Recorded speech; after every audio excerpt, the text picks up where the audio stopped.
Welcome to AETCM, the Emergency Medicine channel. Today we will be discussing about a patient, an elderly male who presented to ER with joint pains. Oh. A 62-year-old male patient was brought to ER with complaints of pain and swelling over the right knee and left ankle since last 2 weeks. Okay. Initial 10-second assessment. So before we start, 53-year-old male who never had arthritis coming with joint pain, what are the differential diagnosis we should think? Then it will be easy. It can be traumatic and non-traumatic. Most important is traumatic. Then if it is non-traumatic also we can divide into monoarthritis and polyarthritis. Okay. If it is monoarthritis, it can be because of the trauma or any septic arthritis or any gouty arthritis can be there. Okay. Or if it is otherwise polyarthritis, it can be either deforming arthritis or non-deforming arthritis. If it is deforming arthritis, it can be symmetric or asymmetric. Okay, that all. When you are approaching an arthritis, symmetric means it is mainly upper limb joint. Here it is mainly the knee joint. Knee joint, if it is non-traumatic, means most common causes osteoarthritis. Okay, gout, osteoarthritis, trauma. These are the three important things. He was conscious, oriented and obeying commands. Primary survey was patent. There was no pooling of secretions, no gurgling. Breathing respiratory rate was 17 per minute and saturation was 98% in room air.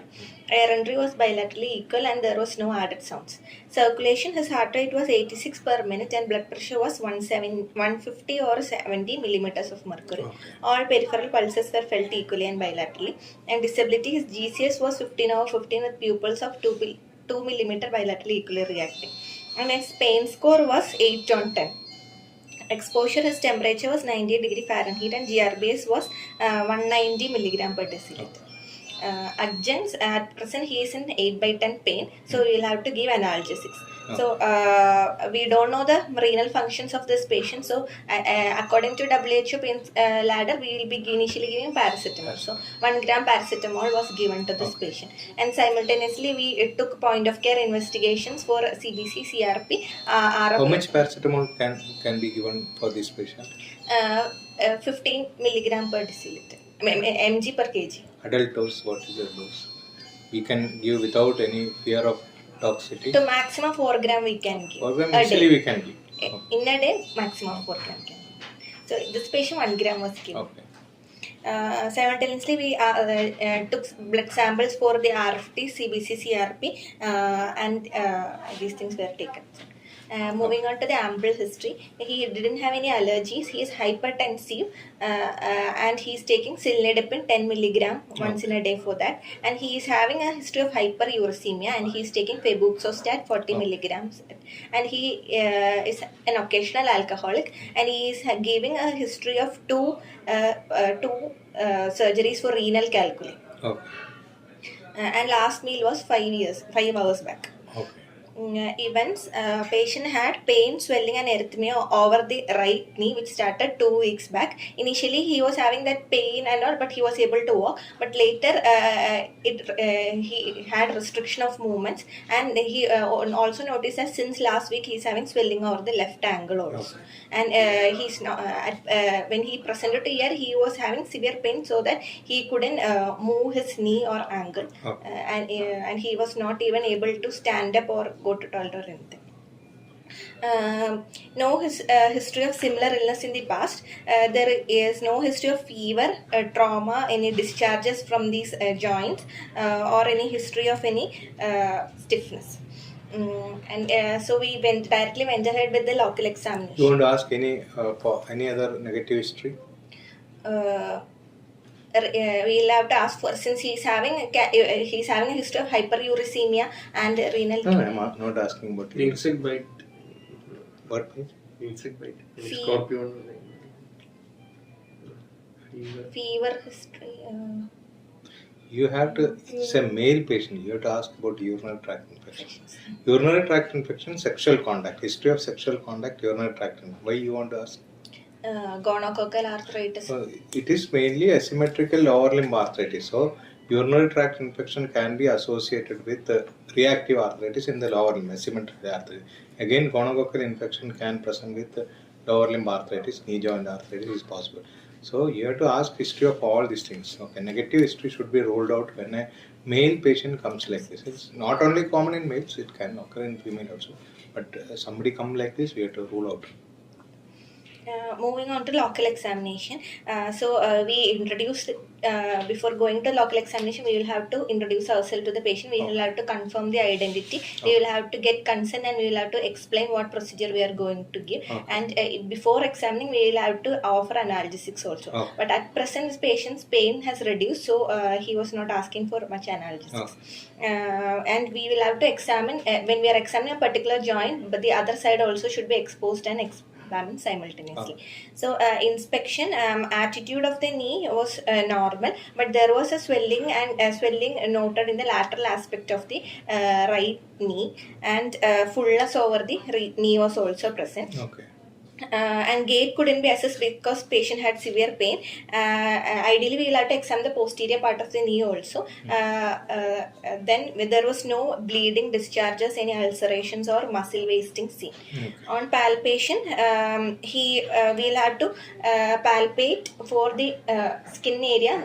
There was some mild redness over the lateral aspect of the right knee, and we will have to, since it is a knee examination, we will have to examine the joints and the bony prominence like the tibial tuberosity, the fibula, the patella, and So also basically, you have to examine the joint and all surrounding tissues in the joint, and you have to examine the opposite limb also. Yes. And you also have to examine other joints also.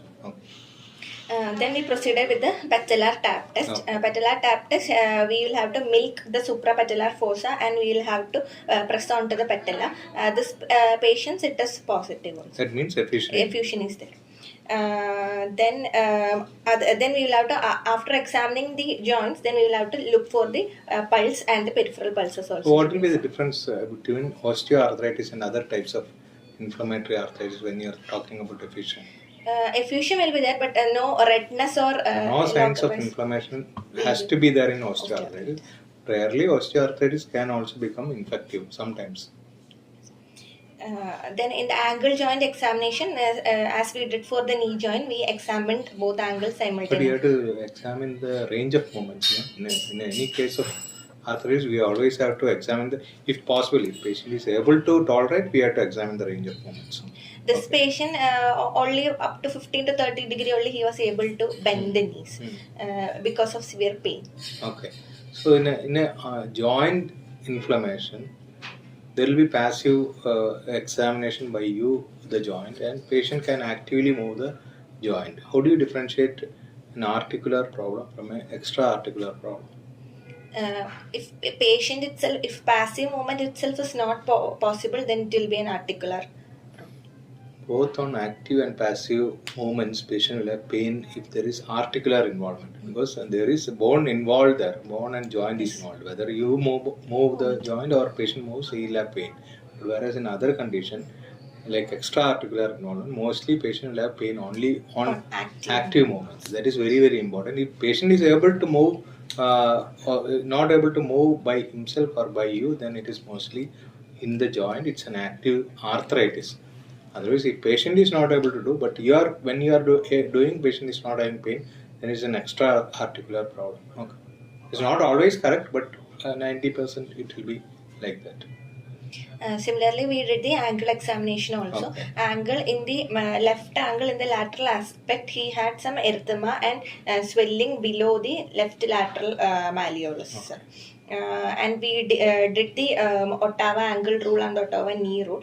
So any patient presenting to ER, if we are taking the knee as such, if the patient's age is more than 55 years and if the patient is not able to flex the knee up to 90 degrees, or if the patient is having tenderness over the fibular head or the tibia, and if the patient is not able to take 4 steps, then it is an indication for X-ray. Okay. So X-ray is definitely indicated in this patient. And in angle also, if the patient is having pain above 6 cm and below 6 cm in the angle from the medial and lateral malleolus, that is also an indication for X-ray. So this patient X-ray was also indicated.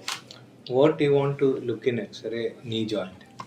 knee joint, if we are suspecting a non-traumatic case, then we will have to have to look for the any space differences there in between both expansion of space or collapse of the space. Then We will have to look for the bony margins, whether it is irregular erosions can be there.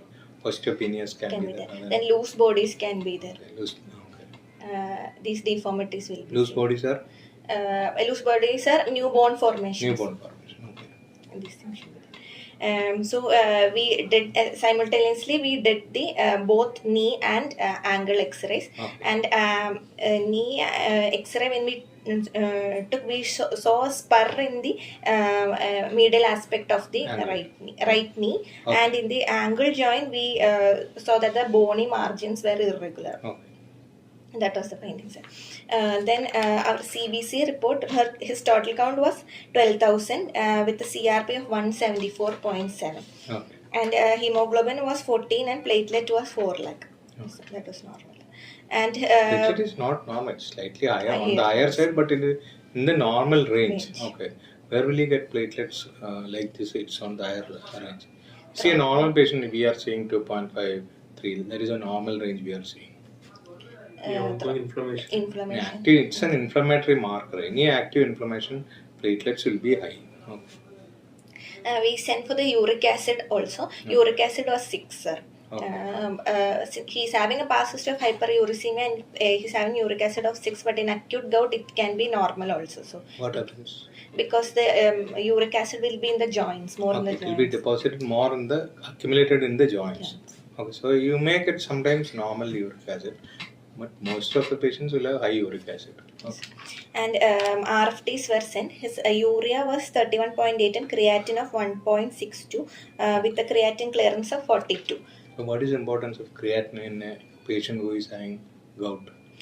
Gout, renal failure can cause hyperuricemia, and hyperuricemia can cause renal failure also. One more important thing. And for giving drugs also. If the patient is NSAIDs and allopurinol. Allopurinol both should not be given in a patient with renal failure. Okay, we should be very careful.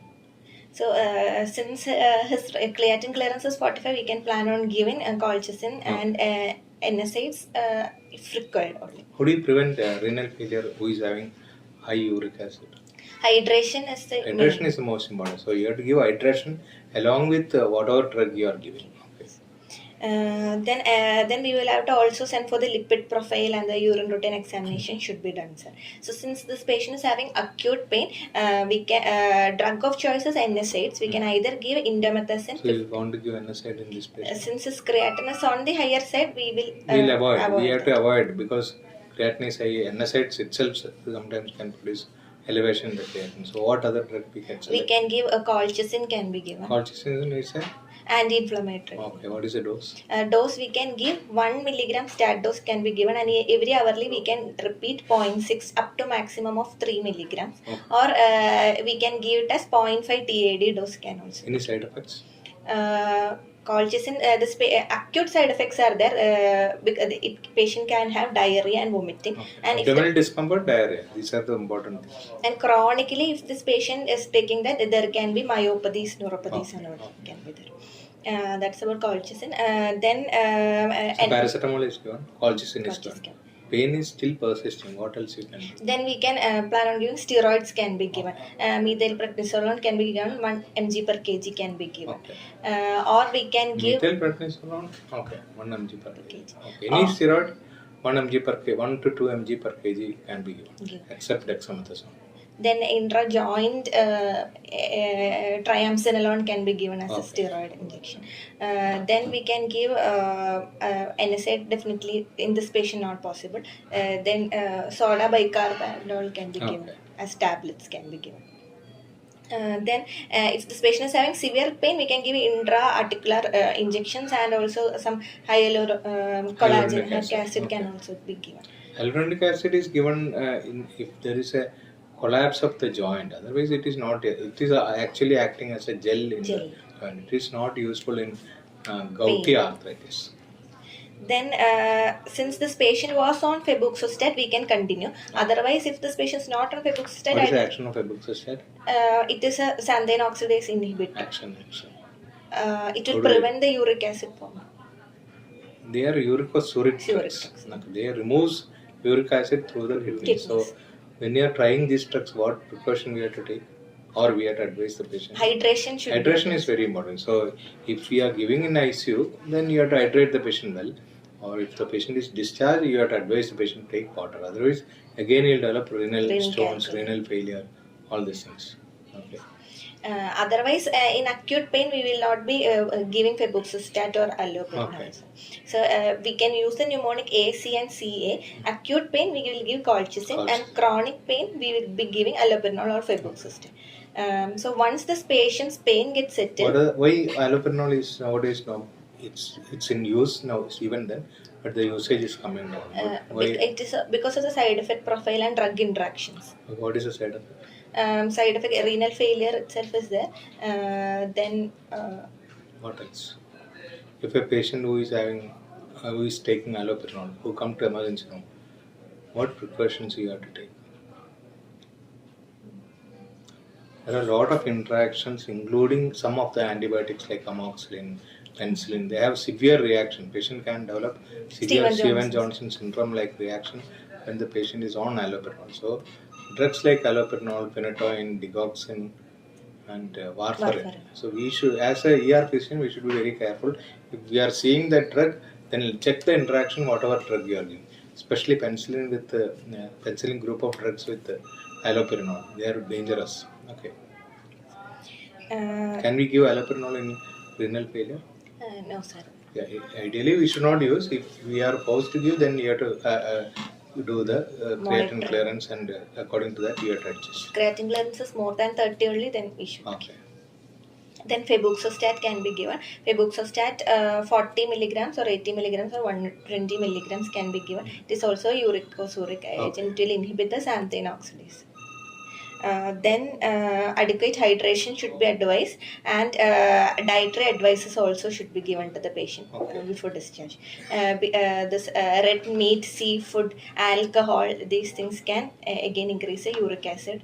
Okay. Common food items. What are the common food items which can increase the uric acid? Shellfishes. It is shellfish every day we'll take. No. Beef, red meat. Red meat. One is red meat. Other one is yeast containing like bakery items, like bread, bun, everything. Okay. So two things we have to advise the patient, and other beverages, okay, beer, coke, something like that. Okay. And some vegetables like cauliflower, mushrooms, beans, and all kinds. So these dietary advices also should be given. So at present, this patient is in our HDU and he is having pain, so he is on colchicine tablets. After reducing the pain only, we will be planning. Okay. Raspberry case, what type of drug it is? Where you use raspberry case? Raspberry case is usually used in hyperuricemia secondary to malignancies and all, tumor lysis syndrome and all. So there the action is already uric acid will be formed. That will be urate oxalase will be done, and it will be changed to alendronate. That component will be formed and it will be excreted in urine. So that there the dose is 0.2 mg per kg IV we should be giving. OD for 5 days should be given. Traditionally we learned that gout is occurring at single joint. It's mainly a disease of single joint, but here multiple joints are involved. Is it possible? Depending on the patient's uric acid. In rheumatology, everything is possible. Some diseases are specifically for some joint, but even then, if you see, this patient can have multiple joint involvement, different modalities of presentation, like it can present like rheumatoid arthritis, it can present with ankylosing spondylitis. So, different modalities of presentation can be there, and primary arthritis like this, or afterwards it will become secondary osteoarthritis. So all types of presentation can occur after sometimes. Initially, it may present like typical gouty arthritis, limb, first metatarsal phalangeal joint will be involved, and afterwards the deposit can go to any joint, bilateral joint involvement, asymmetrical involvement. All are possible. Okay. What happened to this patient? Sugar? You worried about sugar? Yes, sir. One of the risk factor for hyperuricemia is diabetes, uncontrolled diabetes mellitus. So this patient's HbA1c was 7. Yeah. So we should. He was not a known case of diabetes. So we will have to monitor the blood sugars and we will have to give Okay. OHs according. Thyroid function test? Hypothyroidism is a Hypothyroidism is a risk factor because hypothyroidism leads to high cholesterol. High cholesterol leads to hyperuricemia. So that also should be ruled out. You want to see the blood counts? Yes, sir. Associated in hyperuricemia anyway, it will be elevated. Okay. But we'll in septic arthritis, these things. Not only septic, the patient who is having hematological malignancies, Malignancies. they can present sometimes with gout. Okay, before presenting with other conditions, because it's a bone marrow overproduction, so uric acid also will be overproduced. So we have to check basically if somebody is having gouty arthritis, uric acid is one important investigation.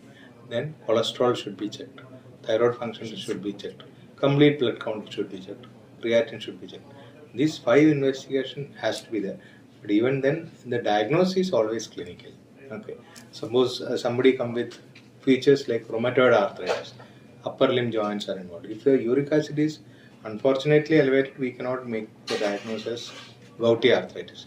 Because gouty arthritis never occur in the, most commonly it will not occur in the upper limb. Most commonly it occurs in the lower limb and large joints. So we should be very careful in interpreting the uric acid level. If the patient come with high uric acid without any clinical feature, what do you do? Uric acid is 8. No clinical features. What do you do? Hydration can be advised, and we can give dietary advices Not also. only dietary advice is there required if the patient does not have renal stones, does not have elevated creatinine, does not have any joint involvement, then only dietary advice, but he has to take plenty of water and avoid whatever diet we have discussed. That should be done. Anything else? Yes. Thank you.